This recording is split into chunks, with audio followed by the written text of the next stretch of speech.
On September 30th, 1938, less than a year before the start of World War II in Europe, British Prime Minister Neville Chamberlain declared he'd ensured peace with Germany by appeasing her desire for territorial conquest.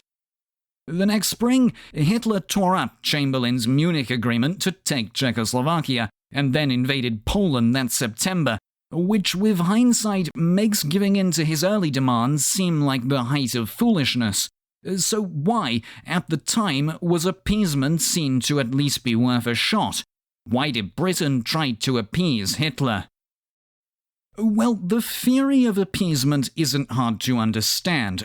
By accepting the demands of a potential aggressor, you avoid a fight, and if those demands don't really affect you directly, all the better.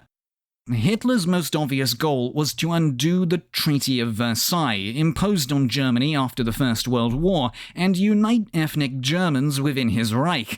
That wasn't met with much skepticism within the British establishment, indeed criticism of the harshness of the Versailles Treaty, which stripped Germany of land and made her pay crippling war reparations while greatly restricting her military, could be heard in plenty of interwar circles, with the possible exception of in France.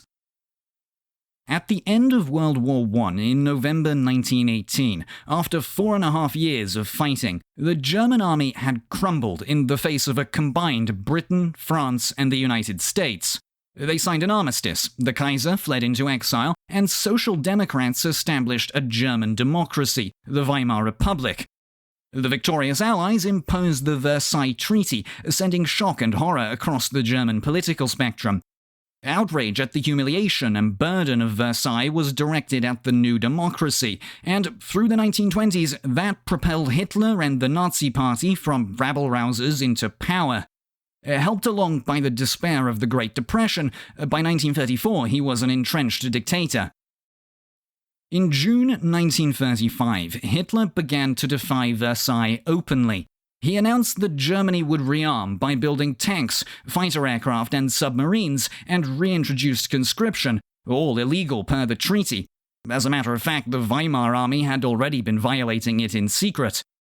In 1936, he re-established German garrisons west of the River Rhine in the Rhineland, which Versailles mandated remain demilitarized to secure France and the Low Countries.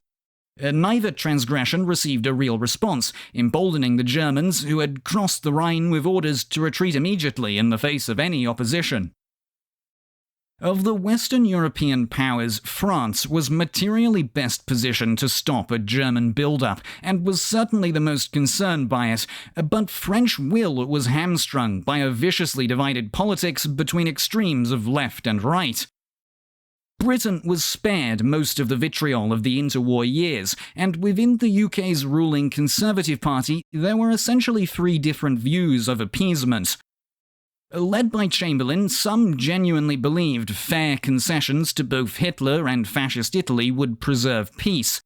A second, more pragmatic faction, notably led by Lord Halifax, favoured pairing appeasement with rearmament to project strength. The British military had been sharply reduced after World War I, and fear of repeating that meant the minority who argued for staring down the Führer risked being labelled warmongers. Winston Churchill was their loudest voice. Churchill was in government when the cuts were made, but by the rise of Hitler in the 30s, ignored or belittled, he was relegated to speech, not policy-making, until it was well too late. The appeaser's great mistake was to assume honesty and reasonableness in Hitler, a view helped when he signed a naval treaty the very month he announced rearmament.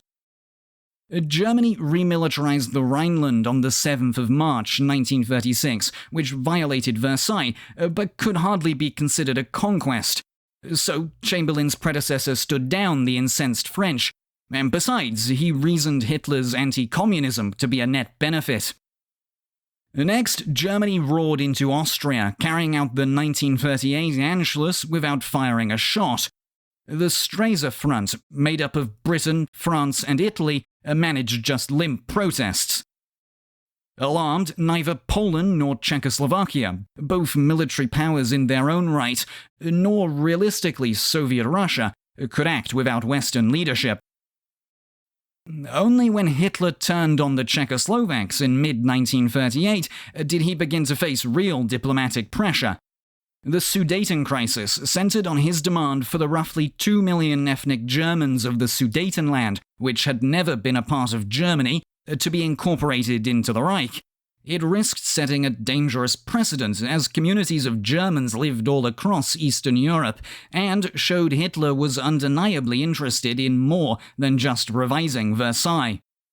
Chamberlain met with Hitler, France's Edouard Daladier, and Italy's Benito Mussolini at the Munich conference that September to negotiate a resolution. Without inviting the Czechs, Chamberlain sold Germany the Sudetenland for the stated price of peace in our time. A deal which gave Hitler everything he wanted in exchange for his word that the Sudetenland was his last target. When the Germans dismembered the rest of Czechoslovakia 6 months later, taking land with no ethnic Germans to speak of, appeasement was ditched, even by its most ardent former proponents. Halifax and Chamberlain, along with the French, guaranteed Poland's independence. When the Germans invaded Poland in September 1939, they also took over the free city of Danzig.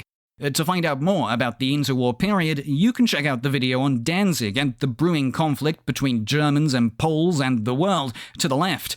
And as always, thanks for watching Look Back History.